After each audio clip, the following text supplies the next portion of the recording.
Yeah. It's cozy. Good morning, everybody. Everyone awake? Get some coffee. Good morning. My name is Craig Martin. I'm a Senior Director at JD Power in our Customer Solutions Group for Insurance. I have the pleasure of hosting today's panel. My area of focus for JD Power is a combination of home, independent agent, and a variety of other elements in collaboration with my colleagues, Steve Crutzen, Mark Garrett. Have the pleasure today to host an agency panel, an agent and agency. In this great discussion of Sean McGinnis from Pekin Insurance and Will Dogan. I'm going to give them a moment to introduce themselves, give a quick highlight on their background, and then we're going to jump right in and we're going to have a great discussion. Really excited, so I want to give us maximum time to kind of explore these different topics and really dig into it. So, Will, you're to my left, so you get to go first. All right. Hi, everybody. I'm Will Dogan. I lead the product team at Patra, which, given the carrier audience, you probably don't know who Patra is. We do a lot of managed services and outsourcing and those sorts of things for the, I'd say, the large broker market. So most of the top 100 brokers are clients of ours. And I lead the team that's focused on driving the kind of transformation we've just been hearing about. So, less reliance on people for processing all these tasks, more reliance on tech, including AI. And then have been in the industry 20 plus years, the first half of it in the personal lines carrier side. And then was part of the InsurTech wave 10 years ago, co-founded a company, and spent a few years at Vertafore. So have been kind of all around the industry over my career. Excited to be here today. So good morning, everybody. My name's Sean McGinnis. I lead the products team for Pekin Insurance, which is a super regional carrier based out of Illinois. We're predominantly commercial lines driven. And I spent been in the business, hard to believe, I don't look this old, but over 30 years. And I spent the first 23 years of that on the sales side. And I just say I'm a dumb guy that found my way into products leading, but trying to connect what is happening in agencies with the products that we as a carrier are delivering. And it's a privilege to be here. I appreciate it. Great. Well, again, we're excited to be here. I think as we were talking out in the hall, a little bit too loud, I guess, sometimes. But we're excited because I think what we heard Debbie mention and really focus on this concept of the business and the interconnected nature of that. And I think as we started thinking about that concept, that idea of the people, and it really sparked a dialogue around, what does it mean to be interconnected? What does that look like? The agent and agencies have been long, said they're going away. I think it's been, 20 plus years now, and clearly that's happening tomorrow. So what we really want to talk about is that's not going to change. The agents continue to be important, but what will the agent of the future and the agency of the future look like in terms of where they focus their time and efforts, where is that spent, and what skills are needed? So we'll kind of throw that out there as an opening and, again, build off of that discussion. So you get to go first. All right. Well, yeah, I'm definitely one of those ones that I'm not a doomsayer. I don't think the agency or the value of agents is going to go away anytime soon. And my company deals predominantly and exclusively through the independent agency channel, and I think it still represents over 60% of U.S. premiums. In addition to that, it captures about 80% of the commercial lines market, and that's where we spend a lot of our time. So it's definitely not going away. I think there are probably people in the industry who would like to see that, but we're certainly not one of them, and I hope not.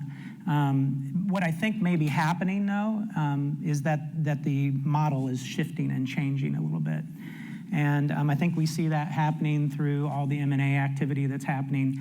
The small agencies are no longer able to stay small, so they have to partner up, and medium agencies get gobbled up, and large agencies are getting bigger and bigger all the time. And that M&A activity, what it's doing is it's creating the value proposition differently.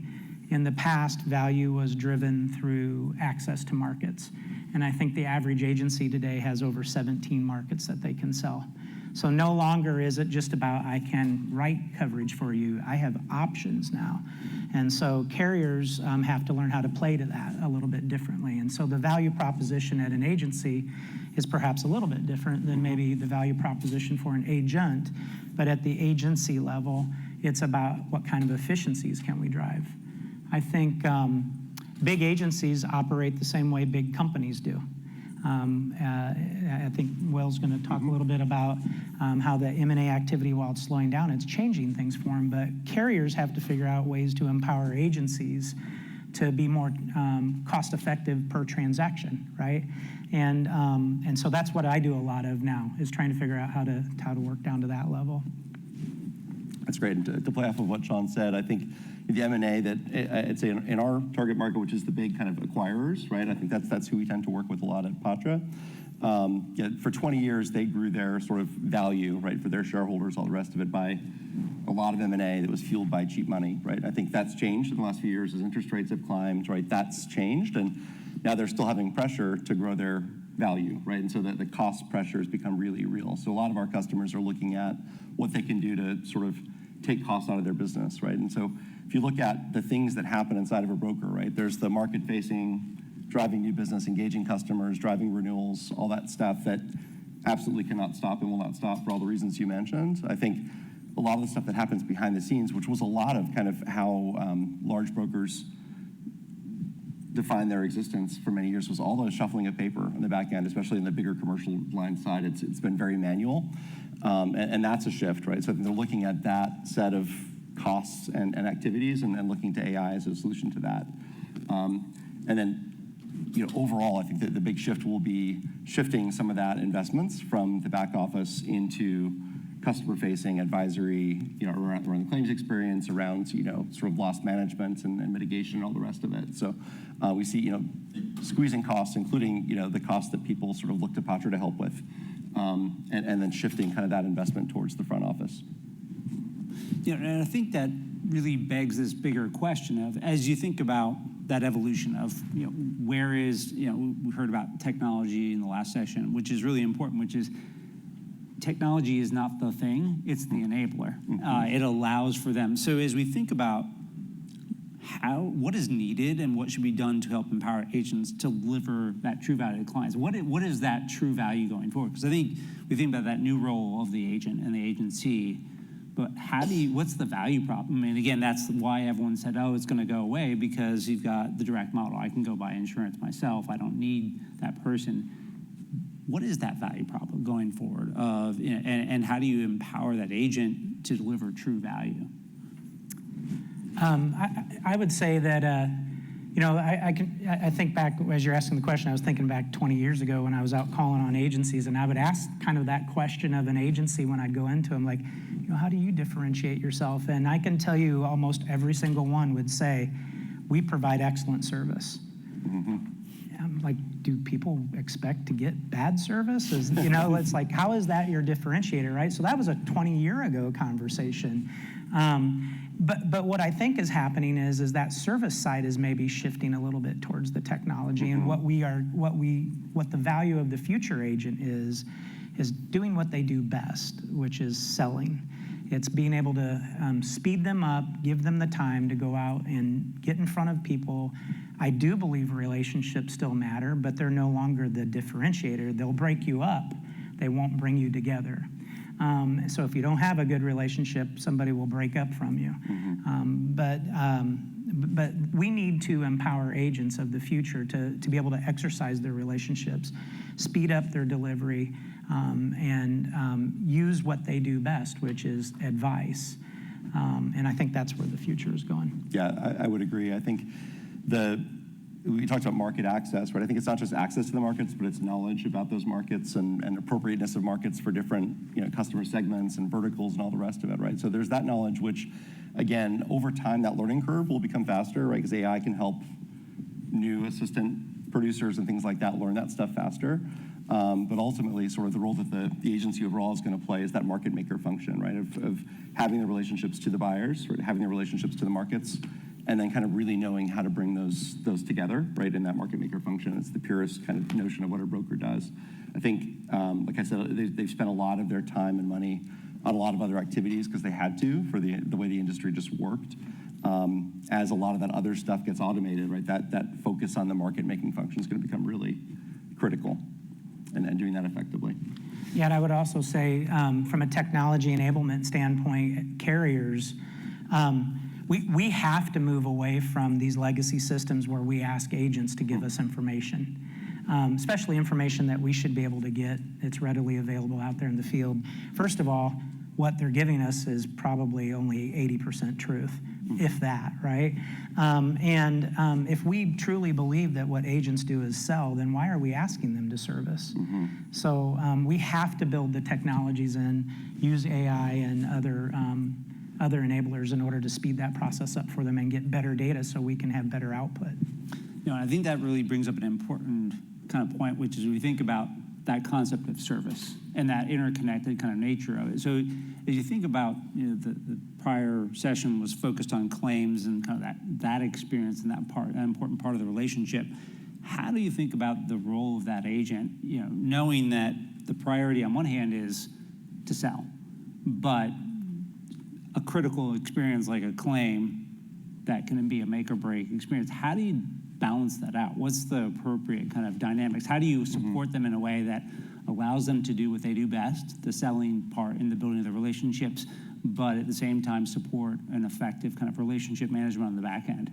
Because I think that's a question I heard last night that is a kind of almost a make or break moment in the life of the relationship, but you don't want to focus on it. So how do you balance those two?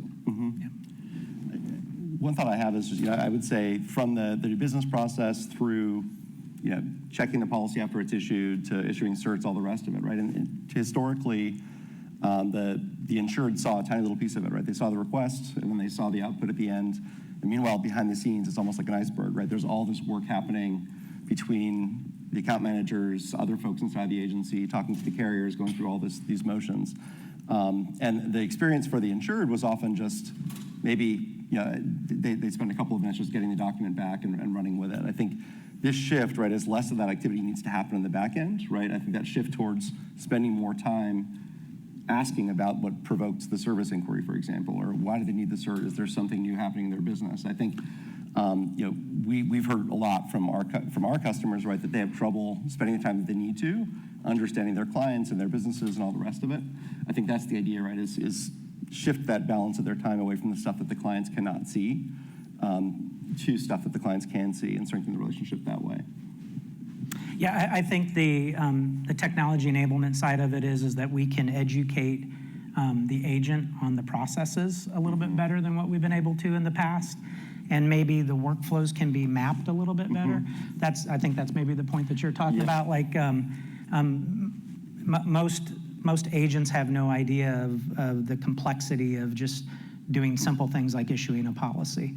And so the technology can help us make sure we go through these standardized processes of getting to the right questions and making sure that we're not missing points in it. Great. So as you think about that, and we've been talking about this a bit, there's this kind of dynamic of a push towards commoditization, consolidation. It's about the product, it's about the price. How do you think about what are the ways to truly differentiate in the market? We talked about the value that they provide, but what is differentiation going to look like in the future, especially in the context of the agent and agency? Yeah, so I would say, goes back to the one point, it's no longer about just being able to find you a price. The burden of being appropriately priced is going to fall on carriers. We have to figure out how to write the business better. But where I think the value will start to shift to is the ability to provide sound advice. This is particularly true in commercial lines. The more complex the risk is, the more they're dependent upon advice. And this is an interesting challenge that I think we're in the industry right now because brain drain is true.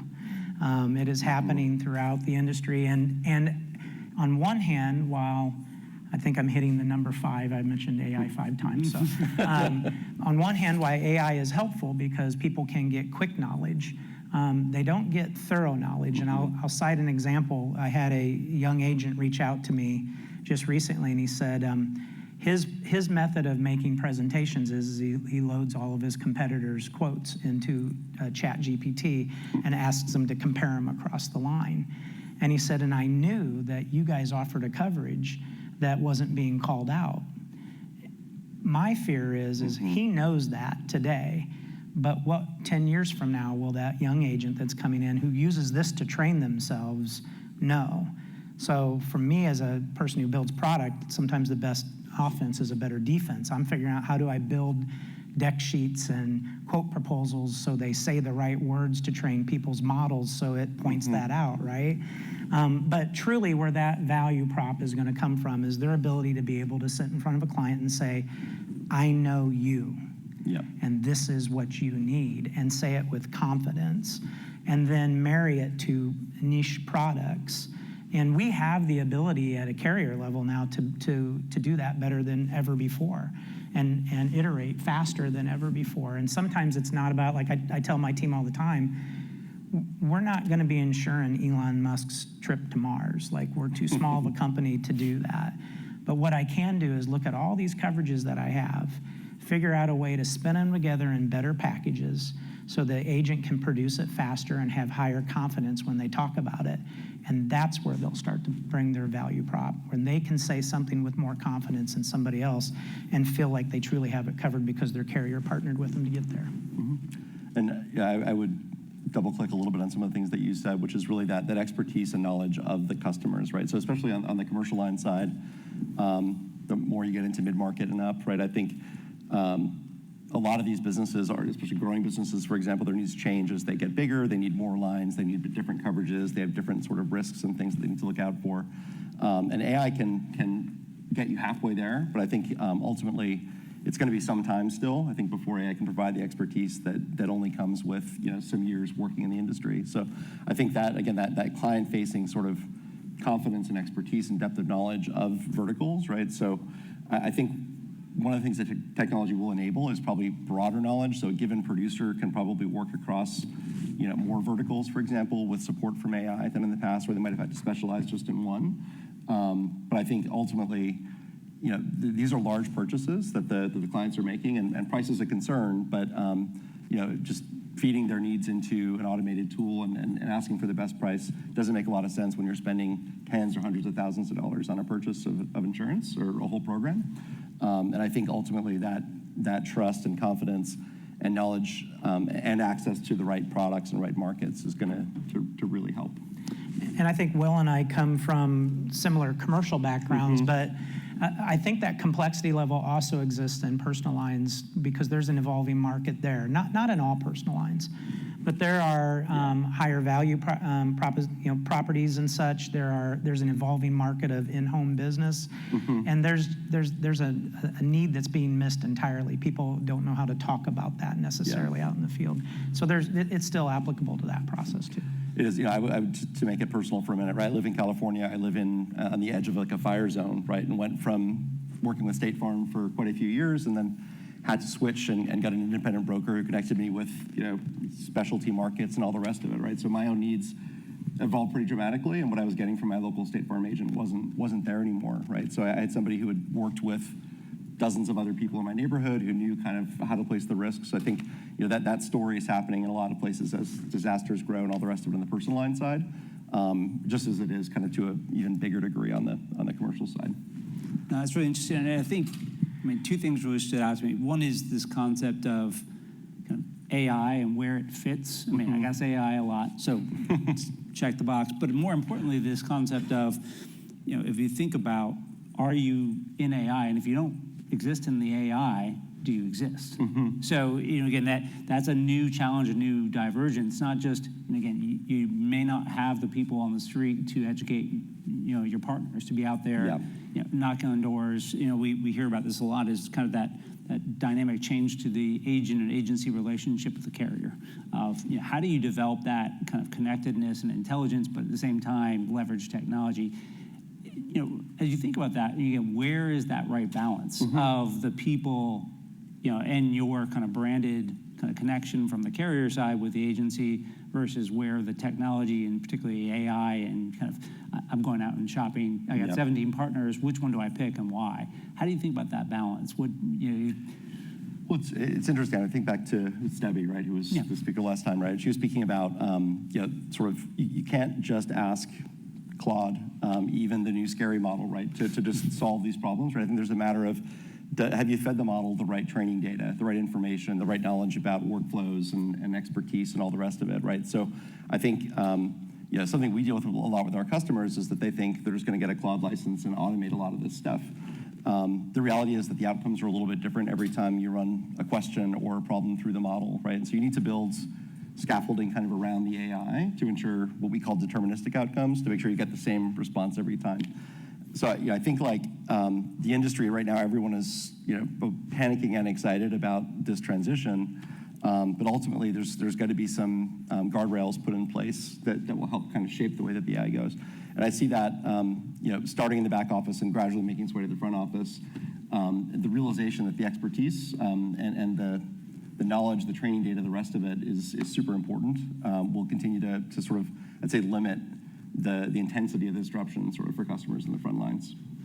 Yeah, I think it sits at the intersection of still at productivity. That's where agents will find the most value through AI right now. Is how do they build in, like, it's something as simple as helping them make quote proposals. Mm-hmm. Like not telling them, they still need critical thinking skills. So not telling them what to say, but putting structure around it so it makes a more professional presentation. All of a sudden now you've got, the small agency can compete with the large agency on the presentation side of it. Mm-hmm. But, at the end of the day, we still have to have people who can think through the risk critically and understand its unique exposures, and then marry those to the proper coverages. And AI can help point you to that. Mm-hmm. You can literally load a policy in there and ask it to read through it and give you its opinion of it. Mm-hmm. But it's still learning as it's going too. And it can be wrong, and it often is. Mm-hmm. Right? So if we think about kind of the dynamics, we're talking about the role of sales. I want to think about, how do you guys think about proactive versus reactive? And where kind of the agent's role in kind of proactively, we talked about this understanding kind of, especially on the commercial side, the evolving business needs, or even, on the personal lines, it's, I've had a fire in my area. Rather than waiting for them to leave me, I can actually proactively say, hey, here's what's going on. We know these things are changing. Let's start getting ahead of it. So how do you think about the importance of, we'll call it proactive behavior as opposed to reactive kind of, hey, you asked for a policy review, or you asked me for a quote. Where is that balance shifting in the future? I'll start out there. I think, we have one client, for example, who's building, a lot of, I'd say, enabling tools for their sales force, right? So for their producers. And one of the things that they've worked on is essentially that, right? So essentially agents that keep track of everything that's happening kind of in the companies within a given producer's book, right? And so if they make an acquisition, if they're in the news for any reason, anything like that. So the producer doesn't have to keep on top of it themselves. They can get sort of alerted kind of in the agent desktop that they have, right, about this thing, with some suggestions about how to reach out and who to reach out to at the clients. So I think that sort of thing that, you'd have to have a team of people kind of, keeping on top of all these clients. You can show up like that team of people just with an agent running in the background. So I think it creates a lot more opportunity for that proactive outreach and informed outreach in a way that typically only, the really large clients that support a large account team could afford. Yeah, that's an interesting question, because I've started to notice there's a trend at agency level to transition into being more risk managers than just risk advisors. And I think consumers are that's another level of service that they are expecting from their agent today. And not all carriers support loss control services and things of that nature. And so AI can help with that. Because it can help put together best practices. So now as a risk advisor, you can sit down, not only tell them the right coverages, but you can give them suggestions for how to mitigate coverages or how to avoid them in the first place. And that's a whole nother evolution of being able to become an expert in a niche industry. Yeah, what's interesting on that topic, what's interesting, so one of the business services that we've provided for a long time has been going to carriers and retrieving loss run documents, right? So as part of the new business placement process or renewal process, right? I think we've been doing that for years, and just sort of taking the PDFs in and sending them on to the markets. I think now, right, along the way, we can, as a value add, right, sort of provide a summarization of the risk history and all the rest of it, right, with very little sort of manual time involved. And that's something that, our clients, for example, are really excited about, because they can, again, without spending a lot of time, show up as experts and risk advisors without having to do much of the investment. So I think there's a lot of that shift, right? Taking all the data that's been crossing their desks for decades can suddenly become insights and actionable. with the help of AI. Wonderful. Said it. So I know we're down to just about 5 minutes. So I do want to give the opportunity for folks in the audience to ask questions. We could keep talking the rest of the time, no problem, but I'll take a moment and see if there's any questions from the audience for anyone on the panel. Quiet group. Yeah. May as well use this time. Hi, thanks for this conversation. I've been in the industry for a while, and this conversation about the role of the agent and so on has been around for a long time, as you all said. The idea of advice and so on is something that we talk about a lot. I do user research, and I hear from people that quite often that the agent only called me when they wanted to sell, right? And so it's like, it's just interesting for me how we have this idea of what the role of the agent is and where that value is, but then the reality seems to be it's people are not being given that advice that we think they should get from the agent, but agents are still around. So I have it's like a bit of a gap in my mind. I was curious to hear your thoughts on that. I think it's imperative that carriers partner with the agent on that. So if you're not providing loss control services, you should be providing loss control information. So getting back to what agents do need to sell, that's how they're paid, and that's how they generate revenue. So they shouldn't have to go searching for that information, or they shouldn't have to be, have credentials to be well-versed in it. We can create the assets, we can provide the digital process to get to it, and we can plug their clients into it and then just be the resource for them. So I think on one hand, that's the advisory role, is pointing them to the information and empowering them with it. But I don't think they need to be necessarily specialists in that particular realm.